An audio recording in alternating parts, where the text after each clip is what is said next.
So thank you for joining us for the Mathematics Mastery primary programme, where we're looking at Speak It, Solve It, Succeed, the power of Oracy in maths. My name is Rajan Shepherd. I'm a school development lead for Mathematics Mastery, and my role is essentially supporting schools with developing their programme within their schools and their settings. I'm joined today by two different Sophies.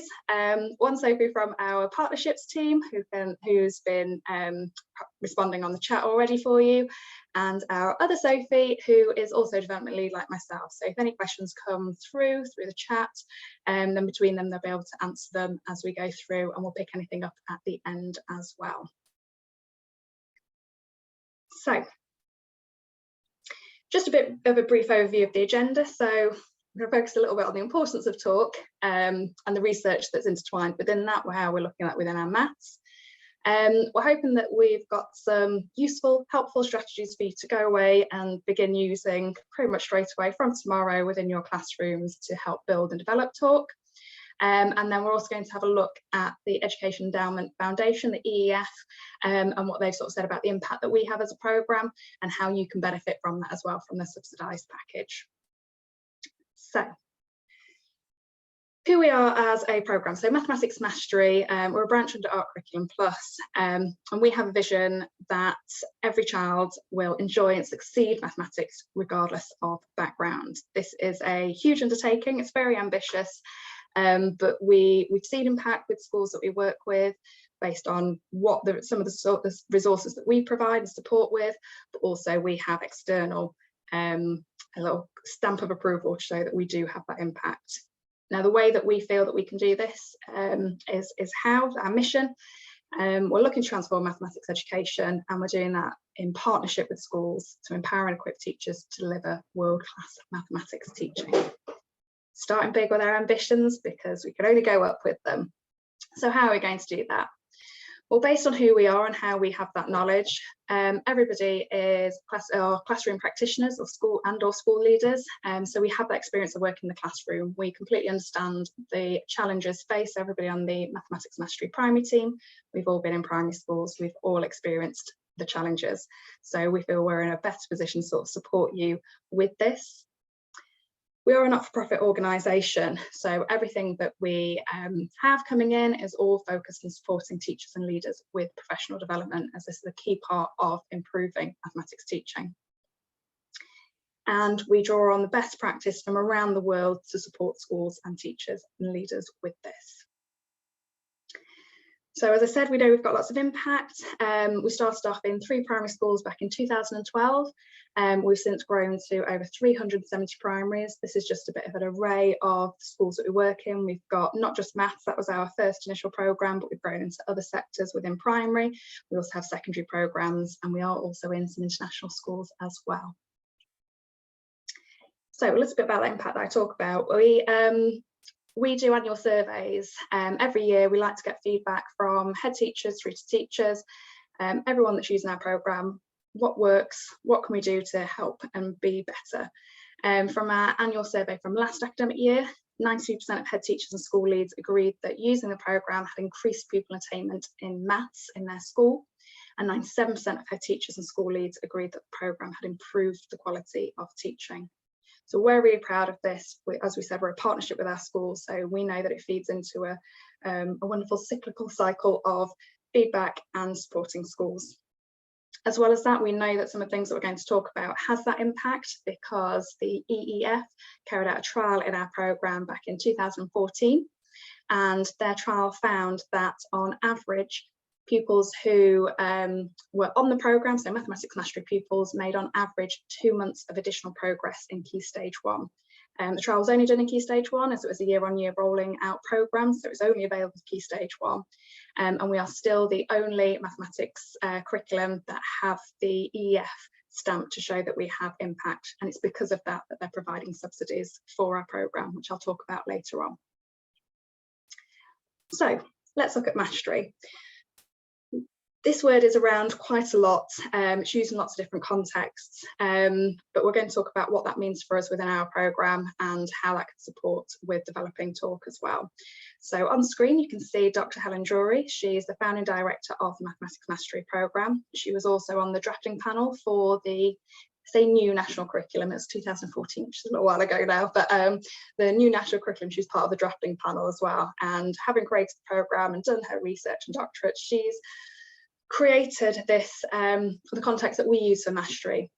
And we feel that in mathematics, you know you've mastered something when you can apply it to a totally new problem in an unfamiliar situation. So that's the basis for what we look at.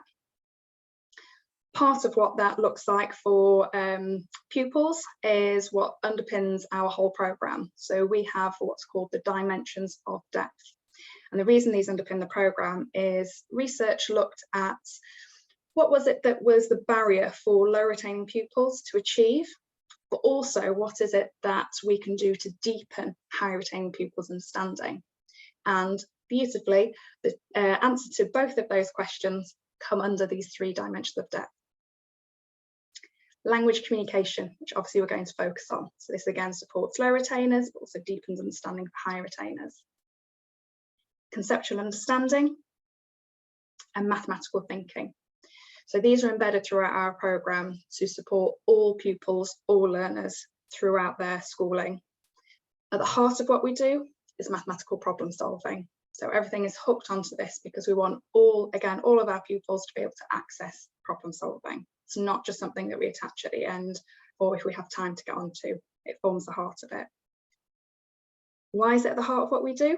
I'm just going to pop this quote up from the Ministry of Education from Singapore, so their DFE essentially.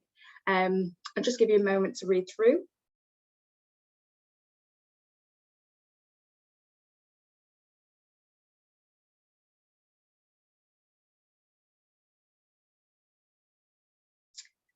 So again, that aim of trying to get everybody over to problem solving, and we track back to think about what are those steps and stages. So if you want everybody to be achieving that, we're going to place it at the heart so we unpick what that looks like.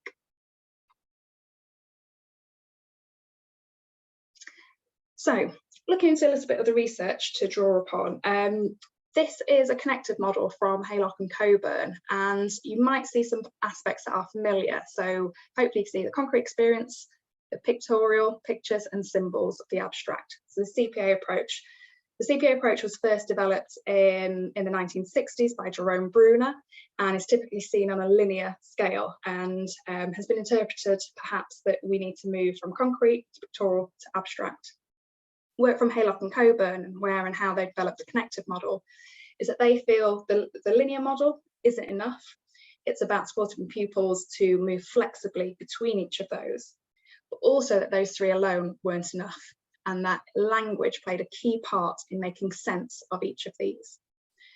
So this idea of how we develop and deepen understanding is children moving fluidly between each of these. So even if they're at the abstract stage, how does that language support them to explain what they know and how they use concrete or pictorial representations to show true depth of understanding? One of the challenges with our curriculum is that we have the digits 0 to 9, so we just have 10 symbols, well, 10 digits that create our whole number system for pupils to understand. So those alone can be very abstract and very challenging to understand, which is why, depending on the context, depends on the language, the concrete and the pictorial that's needed. We'll delve into this connected model a little bit more and other connectionist theories because it ties in so much with what we do within language. So another model here is representational reasoning model of understanding. So it is theoretical, and in a moment I will apply some context to support our understanding. But this idea is, if we have a look at the red circles, they are the different representations within a concept. The lines between each of those concepts are the reasoning understanding that our pupils have. And the thicker those lines, the stronger and the deeper their understanding is. So, as we go through, I'm going to contextualise it for us a little bit. We're looking at ultimately how we build up this concept, how we build up the representations of an idea we have in schema and model, deepens our understanding as we make connections. Alone, those concepts don't support us. So let's take, for example, 100. This is the phonetic. We're looking at how it might sound. So children's experiences of 100 might be how they hear it first. Consider some of those early years pupils that they come to you and they can count to 100. So they have an understanding that it's a big number, but they maybe don't know all the little parts that lead up to it. So their initial understanding is around the sound. They might then start to develop and see the abstract or a version of it. Here we were using the abstract, and they can start to begin to connect that sound 100 links to these digits. We might then, and as we said, it's not necessarily linear, it's not concrete but all abstract of how our children experience things or how we experience things, but we need to start to build those in. So to begin to have an understanding of the magnitude of size, we might introduce deans. So they can start to see actually this becomes part of a process. That this is 100, the sound that we're hearing with for 100 also relates to this. The more they hear it, the more they experience it, the stronger those connections might become. And then might explore it further along. So it might be that they start to see it within a place value counter. But again, if these connections back here and the individual aspects of it aren't clear, then this is still quite abstract to them as a place value counter. So it's building their understanding. How it builds up, we might look at where it sits within our number system.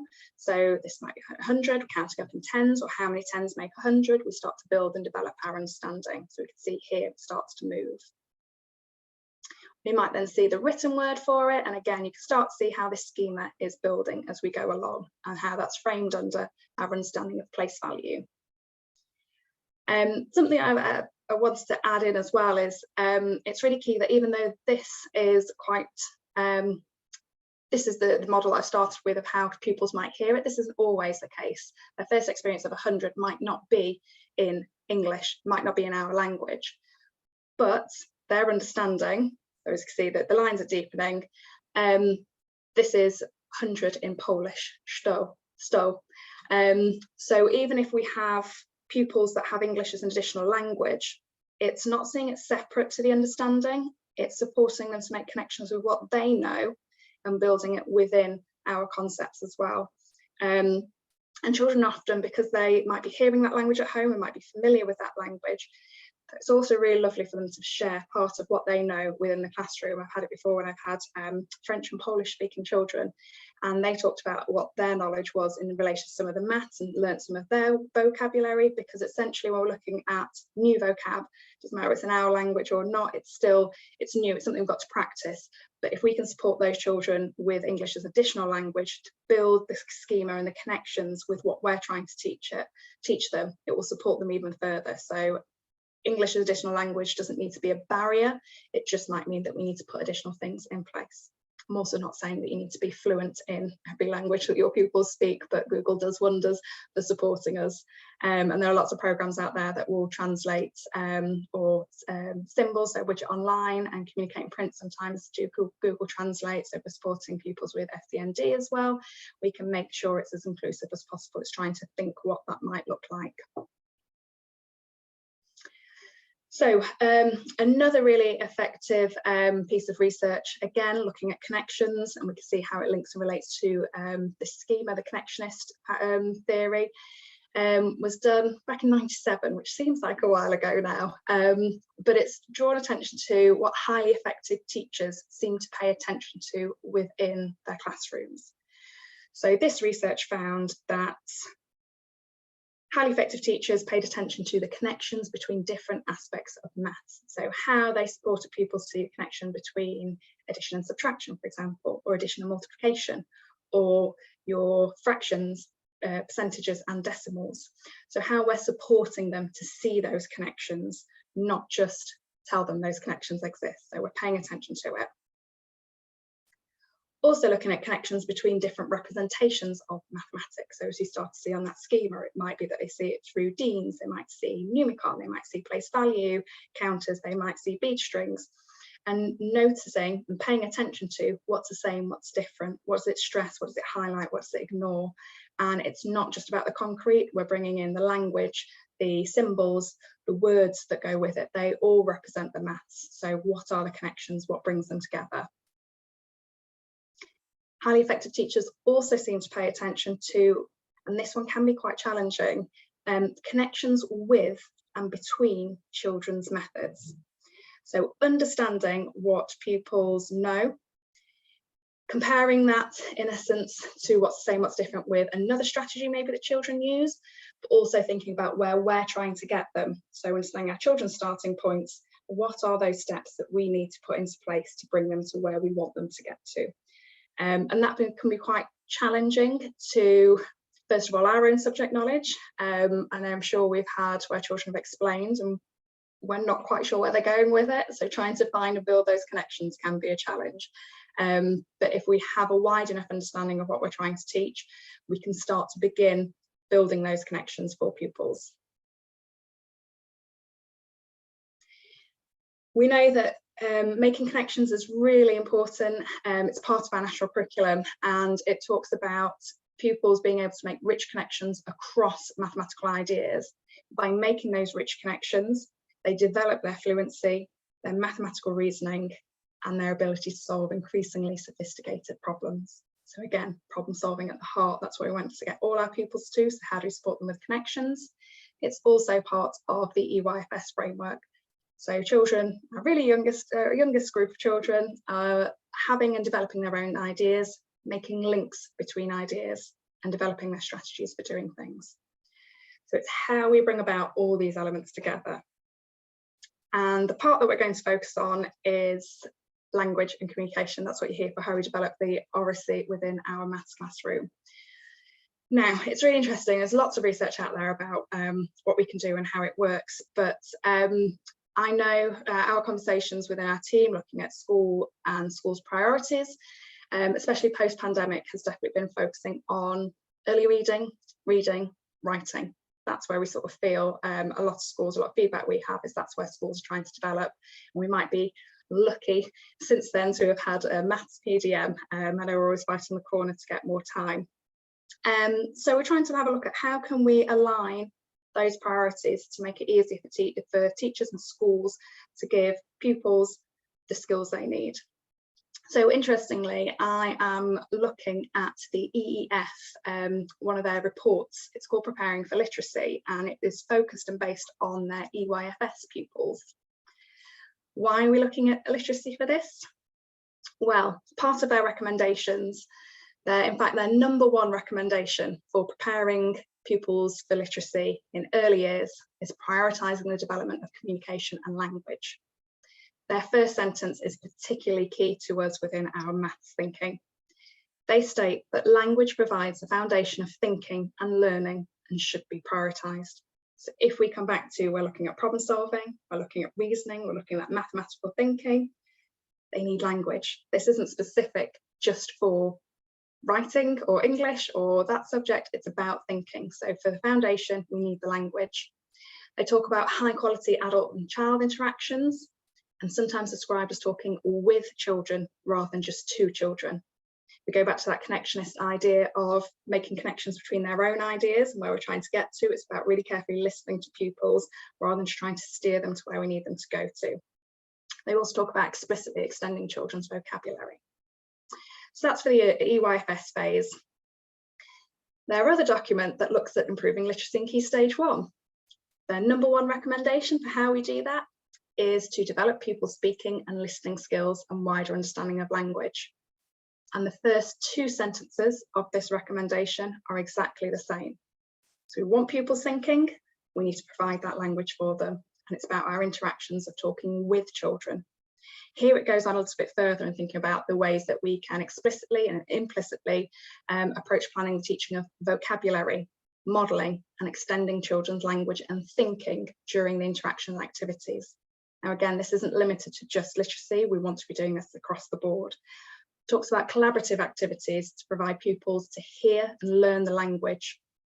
Importantly, at the end, it talks about skills such as social awareness, relationship skills and problem solving are developed as well as knowledge. So it plays a huge part across the board. They've also done a report for improving literacy in Key Stage 2, and you may be surprised to know that their #1 recommendation for how we can do that is developing pupils' language capabilities through collaborative learning activities, structured questioning, And quite importantly, and I think this links really carefully to our maths as well, is pupils articulating their ideas verbally before writing. Often in school support, teachers and leads will ask, how do we capture that evidence that we can see pupils are reasoning and problem solving? We've not got it in the books, or we're trying to push them towards make sure we've got that evidence. It's really important we take that step back and think about how much we're giving pupils the opportunity to talk within their maths lessons, because that's the step and stage that comes before them being confident to write and record. So again, here it talks about high quality dialogue between teacher and pupils, but also between pupil and pupils. And it's about developing their thinking, how we extend their vocabulary by explicitly teaching new words, providing repeated exposure to new words, and providing opportunities for pupils to use new words. Now, even though, as I said, this is literacy, this is everything that we want them to do within maths. So let's bring it back to language and communication and look at what we can do then to support developing talk within our mathematical classrooms. We're going to come back to our dimensions of depth, because what's really lovely is those EF reports came out in 2021. Our programme was developed back in 2012, and we still have that language communication as a huge part of one of our founding principles. So we've got language communication, conceptual understanding, and almost those to go together hand in hand to support pupils articulating their mathematical thinking. And we still have problem solving at the heart. So I'm just going to pop this up for you to have a little read through of how we view language communication within maths.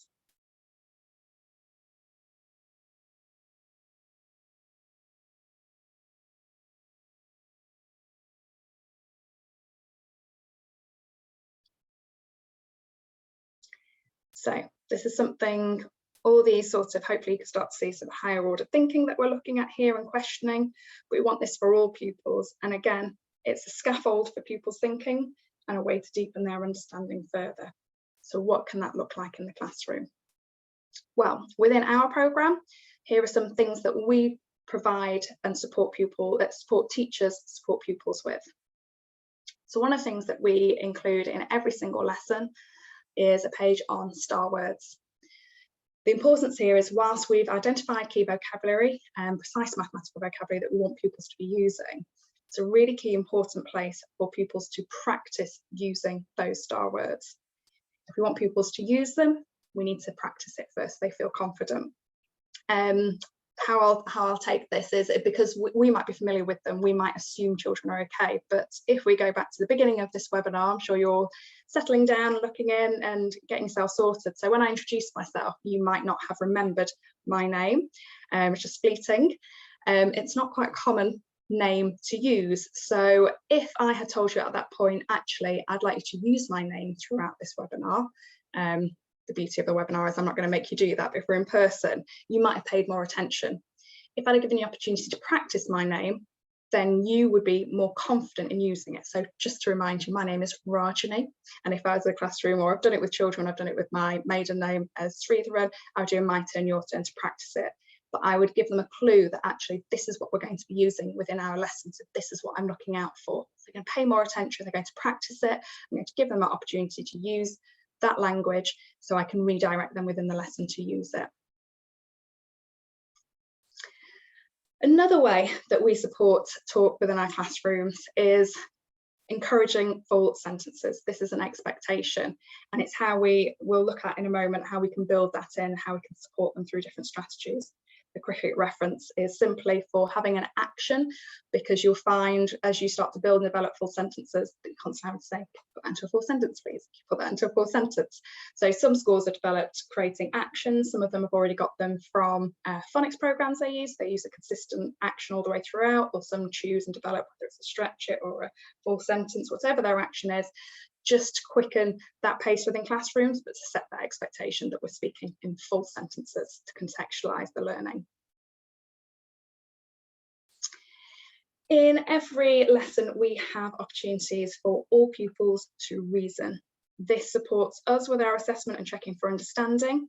Also, if we think about everything we're learning about metacognition, how pupils need strategies to be able to apply their thinking towards, we need to allow them to articulate that, to trial and error and to build upon each other's ideas. So our classrooms are full of talk, and our teachers' roles are essentially facilitating that talk. What are we looking for? How do we build and support them with that? So we make sure, because of our dimension of depth and language communication, it's built throughout. We also, and I'll talk later about our structure of our lessons, but there is a part of our lesson that is dedicated to the quality of talk.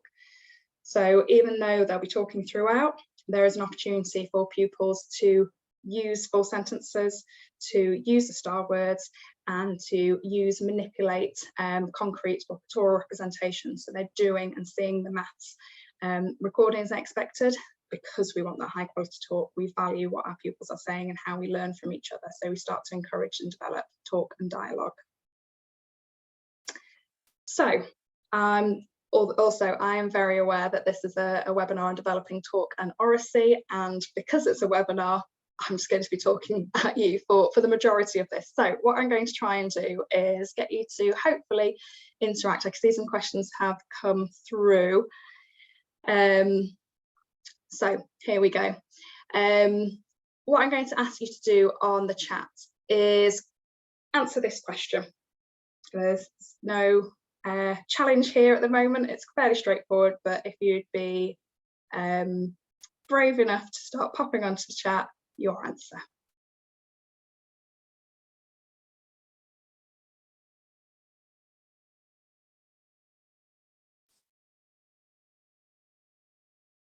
Brilliant, thank you. Some of you popped through. We're all okay here with it. Brilliant. And you've answered it in the way that leads us on to our next sort of stage with it. Brilliant. So we've all got this answer. 5 and 3 is equal to 8.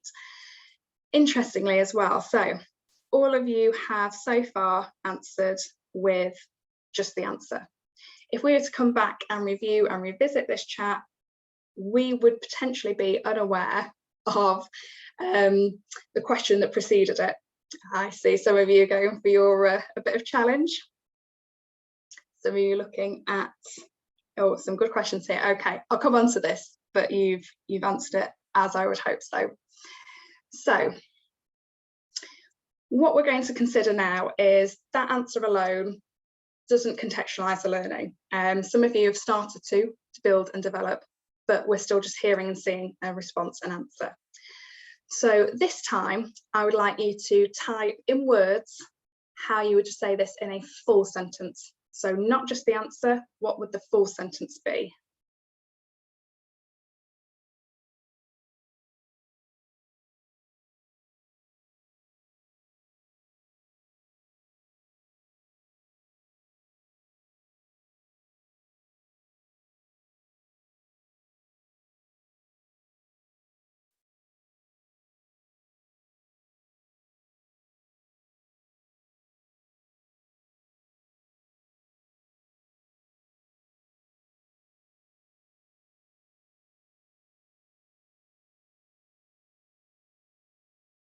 Lovely, thank you. There's a bit of a range there. Pip, I'll come on to yours. The reason I didn't say it properly because I knew I was going to get you to come on to the full sentence. I wanted to see what you would do.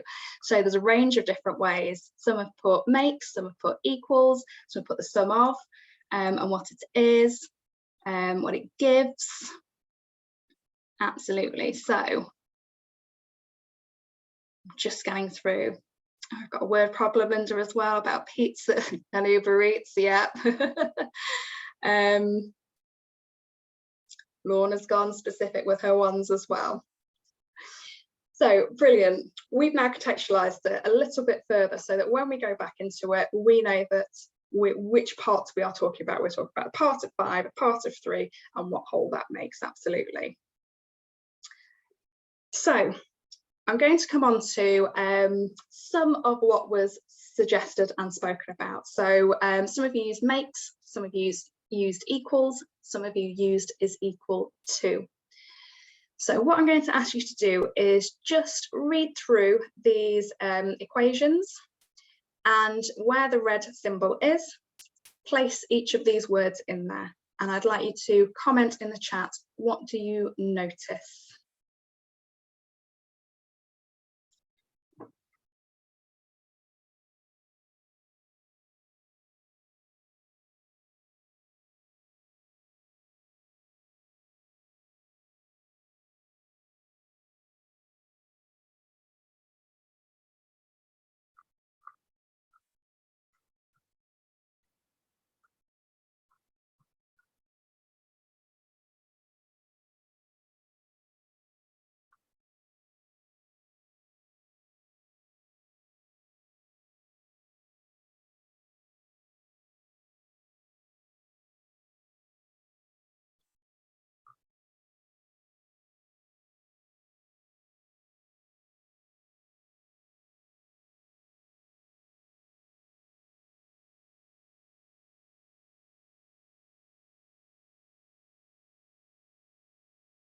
So thank you those of you that are starting to comment as you've worked your way through. So trying each of these words in place in each of these equations.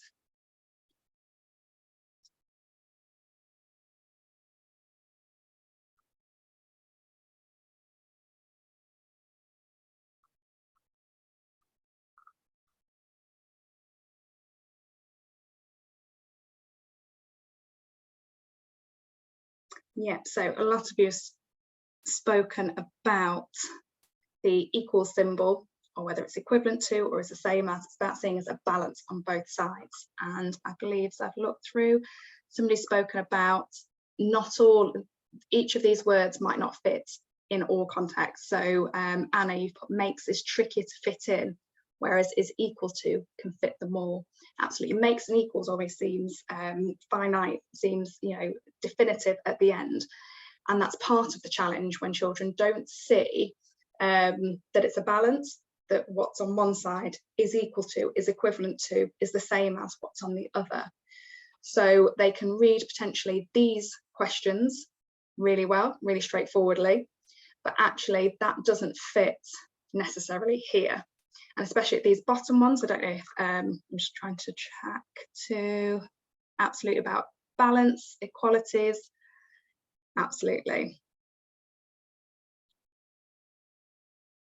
So it's using that context fit. So is equal to would fit, it can be equal to, but when we look at how pupils answer questions where perhaps we have the whole at the beginning, then we have our equal symbol, then we have our equation, that can throw children.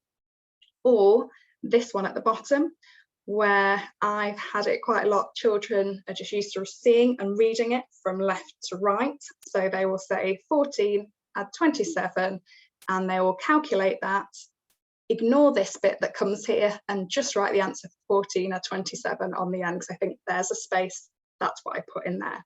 So absolutely, it's about developing pupils' conceptual understanding of it's a balance, it's is equal to. So is equal to would fit in each of these situations, whereas makes and equals would not.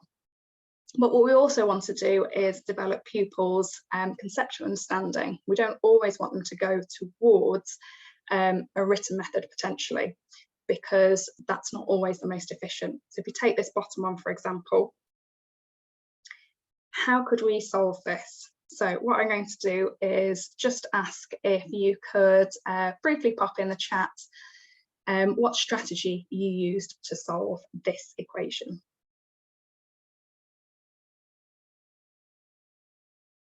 Just for this final one.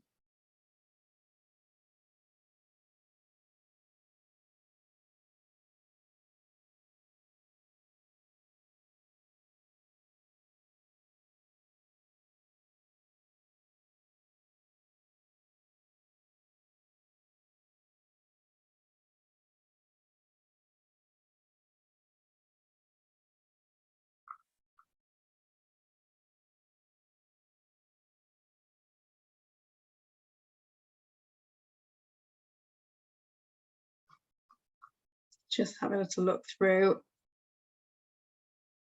Lovely stuff. So what I'm seeing from our responses, and I did say briefly, so I'll allow you to, some of you have used your equation, some of you used your words, your explanation, but lots of you have seen the relationship between the 26 and the 27, and you just noted that if 26, so if I show this here, so we've got 14 at 27, and actually conceptually we can support pupils to see this really clearly, that if we've got 26, which is one less than 27, then it must be 14 plus that additional one.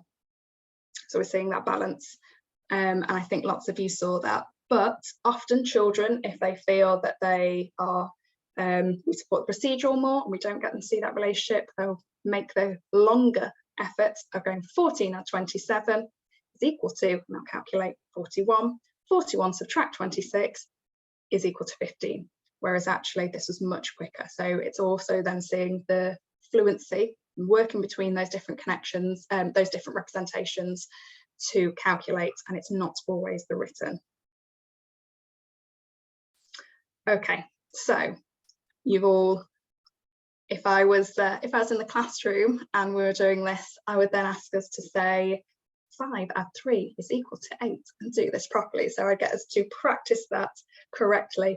As I said, we have lots of different versions, but for simplicity and for supporting pupils, I'm going to teach them correctly and to teach them correctly to apply that in those situations. So 5 add 3 is equal to 8. 8 is equal to 5 add 3. So we can see again how we can move those around. But I won't make you do that. Okay, another way that we can begin to develop talk is thinking about when we have a singular answer. So again, the question in this case, you know, I'll keep it the same because I want us to focus on the different strategies that we're looking at. It might be that we need to practice a bit of my turn, your turn. We're going to do that whole class because I want everybody joining in. This is a singular answer, so 5 add 3 is equal to 8.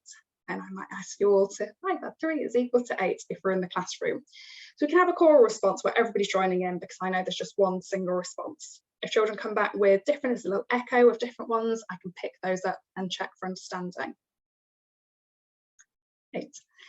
Now there might be, when you're doing whole class choral response for these single ones, there might be some children who are distracted maybe, or don't join in, or they don't know. So what we don't want to do is lose them in that choral and for them to think that that's an opt-out opportunity. So another strategy we could use is where we could choose individual children to repeat that. It's that understanding that we're going to raise that expectation that all pupils are going to talk. And I can do it through my turn, your turn to support you. We're doing it as a whole class, but I'm also going to pick you. So say, for example, we had it as a whole class and doing choral, my turn, your turn, 5 add 3 is equal to 8. Say 5 add 3 is equal to 8.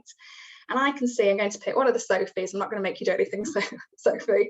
But I say, oh, Sophie, 5 add 3 is equal to 8. I'm going to go individually to children to check as well. So that's a way to make sure that it's just that repetition, but there is an expectation to talk within our classroom. And the reason we have a you say, we say, is because thinking about what we might consider about children or adults, self-esteem within our subjects. If I just came and isolated one particular pupil, that might be quite daunting, might make them think they're never ever going to speak in my lesson again. So we pick a few individuals to practice and repeat, and then we can come back together as a class so it doesn't form that spotlight on a particular pupil.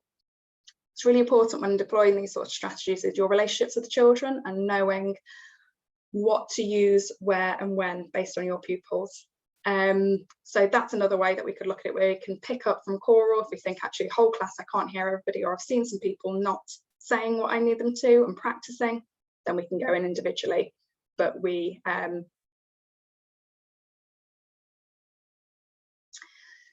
so I say, you say, we say, that's also another variation of it as well. So there's different ways, like I said, it's me modeling, do it individually, do it collectively, but there's variations on those. They're very similar though. I think we had this in school, and I was trying to have a look, so I'm not sure if it was a Doug Lamov strategy from his Teach Like a Champion, but when I've Googled it, it's not come up. So I don't know if we developed this within our school, but it's similar to what you're saying, Lorna. Absolutely, there's different variations, but it's essentially expecting pupils to talk, and it's trying to think of the different strategies we can employ within our setting to make sure that we set that expectation.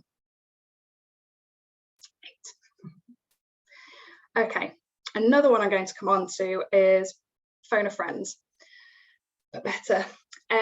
So I've got the joy of going through, privilege of going through different classes and looking at how maths is taught, and I definitely did this within my own class at times as well, where we'd either have a phone a friend. I'm still old school with a receiver. I'm sure the kids would be holding phones like this now, but we go old school with a phone. I get them to phone a friend. I'll ask a child, say I've got Sarah here. I'll ask her, Sarah, what's 5 add 3 equal to? I might get a shrug of the shoulders. If I'm lucky, I might get silence, or I might get, I don't know. Sometimes in this situation, we're just trying to think, okay, we'll move it on, they don't know. And we all say, would you like help, or would you like to phone a friend? We might pick somebody else, or that child might pick somebody else, and all that happens is that name's said, and then we move to that new child, get the answer, and we move on. What we're hoping to look at is how we can again raise that expectation that this child becomes included and accountable within their learning, but I'm not expecting them to know everything. So it could be a case of they weren't listening. That might happen. Maybe something, a butterfly went past the window and I've lost them. So I come to Sarah. She's going to look at me. She's not very sure. Would you like to phone a friend, Sarah? She might nod. She might choose Adam. My expectation here, and again, this takes some teaching. So from the teacher, I'm still expecting Sarah to respond, but she wasn't listening. So Sarah's got to take accountability for that and speak to another pupil in the class to ask that question. So Sarah's responsibility is to ask Adam, what is the question? Hopefully Adam's been listening, and then he would respond, the question is, what is 5 add 3 equal to? So that's peer-on-peer interaction. They're talking to each other, they're listening to and learning from each other. What that means is I can go back to Sarah and ask her the question so she can give me the answer. Sarah might be one of those, I know she knows this, but actually I've made her pay attention and focus, and there is full sentence and dialogue taking place. So I can go back to Sarah and say, Sarah, what's 5 add 3 equal to? And she can respond, 5 add 3 is equal to 8. So this is if they weren't listening. And it sounds a bit, I'm trying to exemplify it. I'm the only person here. I'm the teacher, and I'm Sarah, and I'm Adam at once. But hopefully you can sort of see that interaction. I'm still expecting Sarah to respond. Perhaps it's that I know that she knows the answer, or I know she'll be able to get there, but she just wasn't listening. The motto I sort of always had in my class is it's okay not to know, but it's not okay not to try. So I'm going to give her a strategy to be able to be part of our learning. The other version of phone a friend is that if they don't know the answer, they've chosen a child and they're not sure. Sarah, again, she's not sure what the answer is. Would you like to phone a friend? Yeah, so she was listening, she knows what the question is, but she's not sure. So Sarah's going to ask Adam, what is 5 add 3 equal to? Adam, in his full sentence, is going to say 5 add 3 is equal to 8. I can then go back to Sarah to ask her the question because she's now got the answer. She can then respond. So again, it's all about accountability. And if you either record yourself, as scary as that might be, or get your additional adult, if you're lucky enough to have one, to track the responses. What happens when pupils shrug their shoulders? Do we move on? And therefore, are we allowing pupils to opt out, essentially, that a shrug of the shoulders or I don't know means that they don't have to respond to that question? So there's thinking about how we can ensure there's pupils taking accountability, responsibility, but they're also part of our lesson, they're part of the learning. I need them to keep up, I need them to listen as we work through our learning. So these are some strategies we can develop. It's also looking at sentence stems as well. So I'm going to ask my whole class, what is 5 add 3 equal to? They might respond with 5 add 3 is equal to 8 as a choral response. Great, everybody's there. How do you know? Great question. Really easy to throw in there to get pupils to talk. I might say, in a moment, I want you to talk to your partner. The key to providing sentence stems, now they might have to be planned for, depending on what you're trying to establish. It might be that you're able to steer them off the cuff. You might have that confidence thing. I know when I'm asked this question, I know what that sentence stem needs to look like. So I might prompt them and say, your sentence stem might begin with, I know that 5 add 3 is equal to 8 because. When we give them that sentence stem, it steers them a little bit better to know what to answer with. It's a way of avoiding sometimes when we ask those open-ended questions, sometimes the challenge there is that children will waffle. And by the end of those, however many minutes that they've waffled for, pretty much everybody in the room's lost the will to live, we've forgotten what the question was that we asked, and we lose the flow of our learning. So giving them a sentence stem gives an idea for some of those children of how to start their sentence, but also it alleviates some of those I don't know, or some of those responses where we're looking at I just know it. We don't want those happening in our classroom. We want children to identify the strategies they're using so they can apply it in other situations. So a really simple sentence, but we might orally suggest how their sentence might start. It can take some refinement from us as teachers. So I'm going to talk about how pupils might explain that is using the conceptual support to explain it.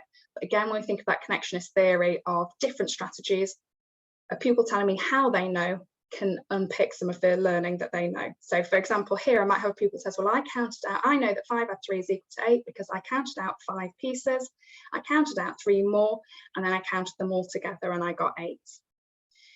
Brilliant. Okay, But what that tells me is that children are on a count-all strategy. Are they secure with subitizing? Perhaps not. They don't know how to potentially hold a number in their head and add on. They don't know their number bonds. So it tells me a range of different information about that pupil.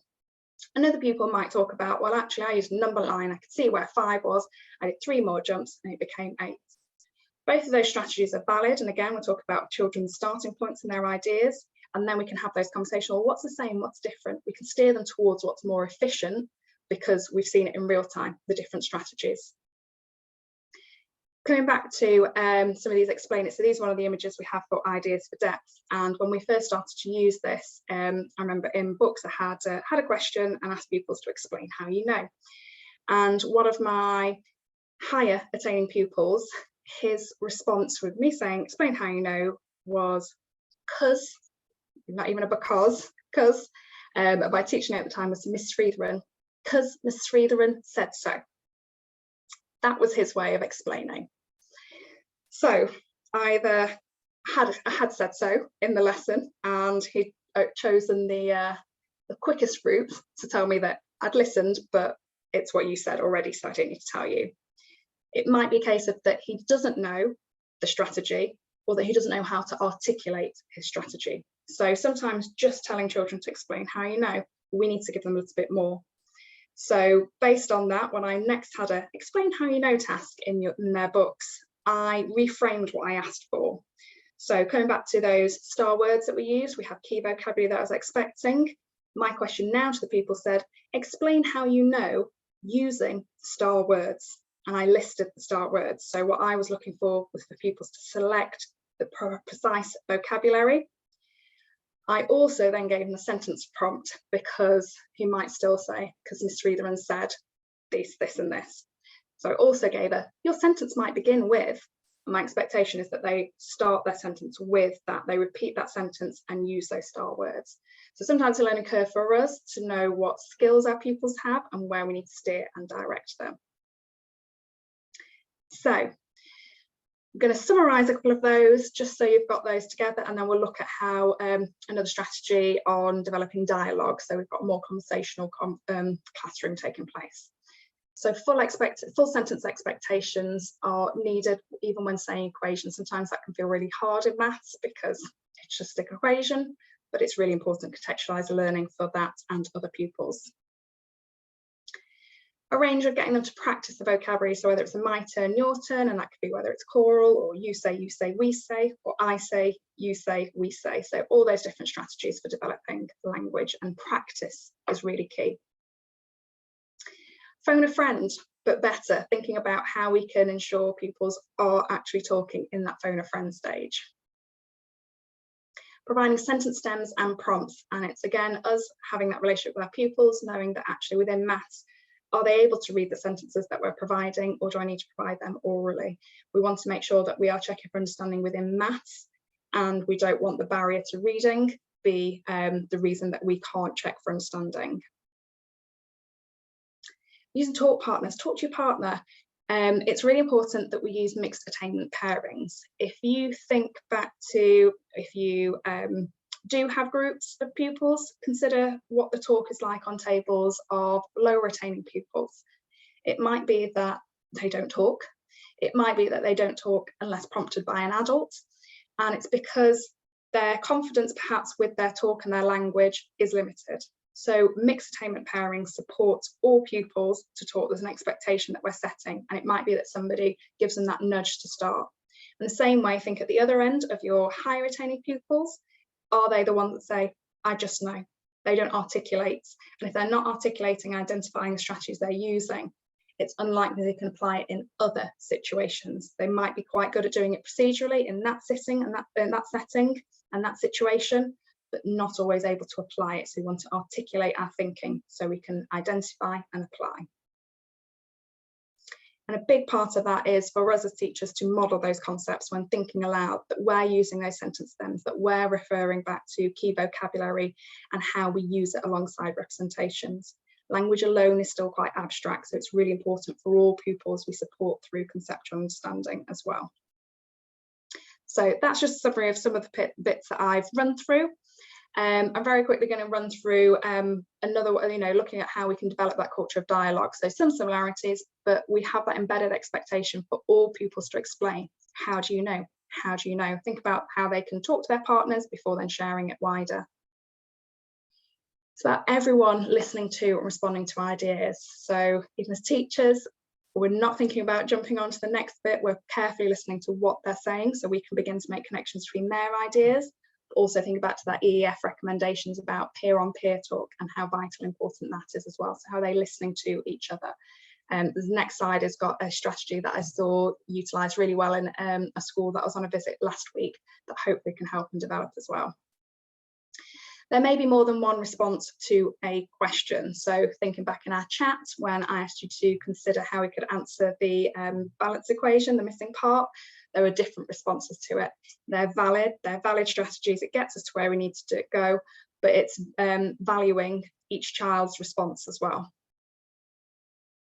This is an interesting one as well. So correct answers should be questioned and challenged. Again, if you ever consider what we question, it tends to be incorrect answers. So if for that 5 add 3 is equal to, if somebody had answered 7, ooh, who agrees? Who disagrees? And I don't know if you realise we give little tells away as teachers, and we immediately jump on, ooh, do we agree, do we disagree? Oh, some people disagree, or a face will change, or we make a noise. And children know immediately it's incorrect. Whereas if we're constantly questioning all of, well, I say all of ours, we're selective how and where, we still need to get through our lesson. But if we are considering questioning correct answers, we're learning the strategies of how we've got there to share and discuss with peers. Pupils are with their peers. So it's make sure that we do both, not just incorrect answers to give away. Ensuring that we've got a classroom where mistakes are low risk. That's okay to make a mistake. It's how we learn from it.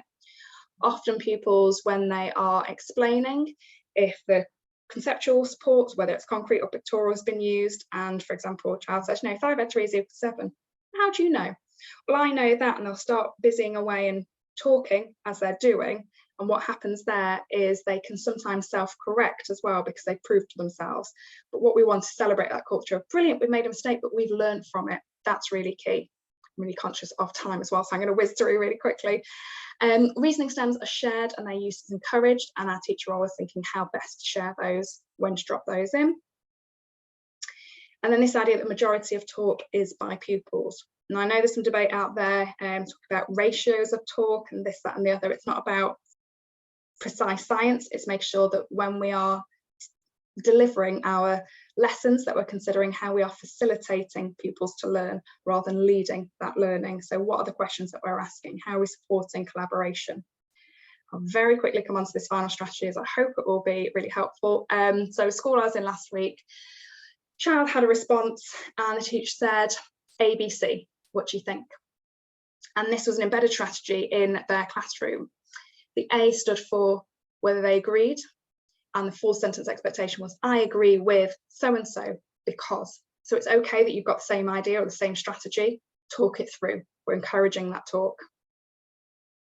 B for build, I would like to build on so-and-so's answer, and they add a little bit more to it. They even had little actions as well, so that was their build, that was their agree, that was their build. And then I would like to challenge so-and-so's answer. So again, if we think about the peer-on-peer talk, this is a way to promote and support it. So very quickly coming back to summarising this, our mathematical reasoning, even more so than children's knowledge of arithmetic, is important for children's later achievement in maths. So we want them to be successful. We need to support them with reasoning. We need to support them understanding so they can solve it, and that starts with speaking it. We need to talk in our classrooms mathematically and experience it. So I will very quickly, I've just got 2 minutes, see Sophie's come back on to answer any questions. I can see some others are coming in the chat, so please do pop them in. So as I said, we do have impact, and as the DFE have an accelerator fund, so say a big pot of money, I know not for schools, but within the accelerator fund, they have given that to the EEF to subsidise programmes that have proven impact. So it's not a trial that we're talking about with the programme. This is EEF scale-up funding to access our programme because of the impact that we have.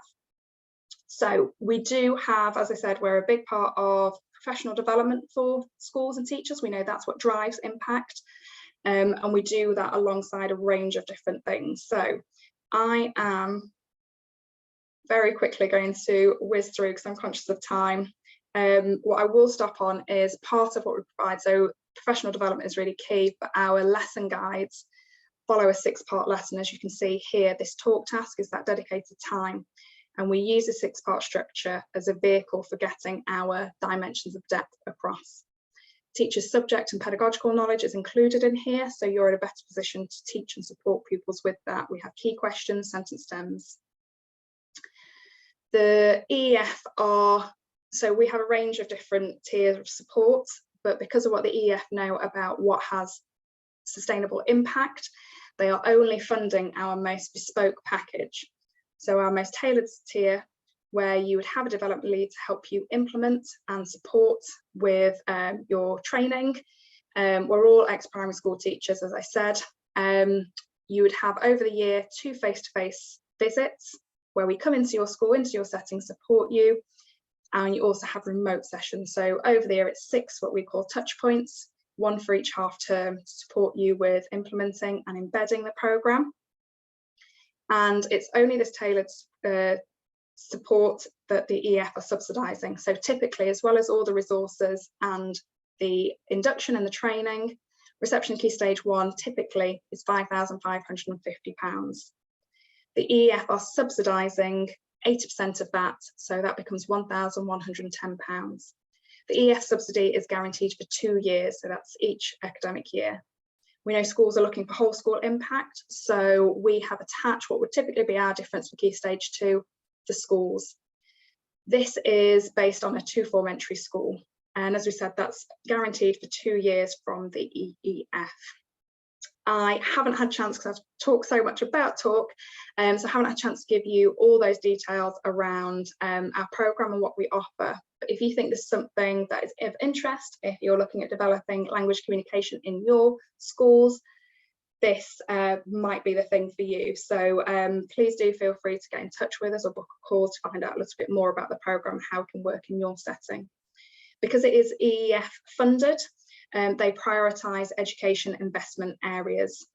So we have limited places available, and even more so if you're not in one of those EIA areas. So if you want to find out if that applies to you in your school, if you're eligible and you're in one of those EIA areas, then please do get in touch.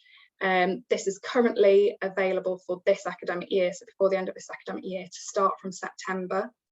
So please do get in touch quickly if you think this is something that's useful.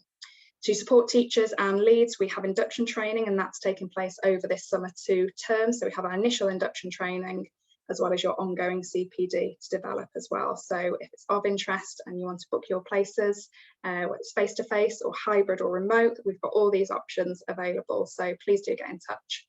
And I will just double check if there are any questions coming through. But I think Sophie and Sophie are on it. There's one in the Q&A if you wanted to. Oh, I think Sophie's on it. I think Sophie's replying. So yes, we have worked with Voice 21. That informs a lot of, we do collaborations, and they have informed some of the things that we look at and revise. So as I said, we have our programme, and part of it, with language and communication being so integral to every part of our programme and our lessons, all those strategies are inbuilt, how we build and develop the talk. So that's what we look at. We also have collaborative professional development tools, teaching mastery modules, just specifically on language communication. We have questioning modules as well. So there's a whole range of resources, and that's where the development lead supports. So that the bespoke tailored package supports you to make use of what do your school need and what's the best pathway for you. So thank you. Sophie and myself will stay on, so if you do have any other questions or you want me to review anything or for us to review anything. Sorry to interrupt. Maria has just asked in the chat, does this link with to the Mastering Number programmes through the Maths Hubs? Yes, so they're very similar in terms of their main aims. So before I came to work with Mathematics Mastery officially, At the beginning of this year, I was also a Mastery Hub specialist. So the two messages from the DFE, the Maths Hubs, but also from the Mathematics Mastery have a brilliant crossover. They can enhance what you do. So the mastering number is a 15-minute session, I think 20-minute session, daily for four times a week, and it focuses just on fluency, I believe. Do correct me if I'm wrong. We also have a separate fluency session as well that supports, but what you'll find is the messaging is similar. It might be presented slightly differently, but there isn't a clash between the two. So as I said, in my school beforehand, we had Mathematics Mastery. I was a Mastery specialist and found that there were things that could enhance what we did with the programme. It's just about learning, and I think there's so much out there around the Mastery. We found the programme gave us consistency and a skeleton to work from, but we could enhance it with what supported it as well. They didn't clash. Enjoy your pizza, Linda. That's what I can see.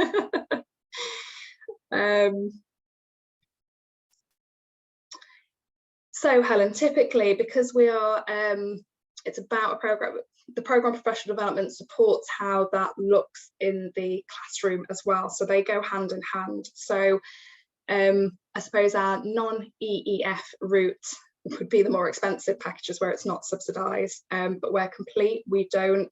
I'm trying to think, if I go back, it might be a lot of, there's a component wheel, and it's about all those components when they're integrated together. That's what the EEF spoke about, having the impact. It's the collectiveness of those. So we don't offer just individual aspects, it's all of it together, because it's entwined together. So yes, do feel free, if you want to speak about it more, Helen, please do feel free to get in touch with us, and we can talk about what that looks like, what you're looking for, and what we do, and how that might tie in. I see lots of you are heading off, so thank you so much. As I said, we'll stay on if there are any more questions. Otherwise, thank you.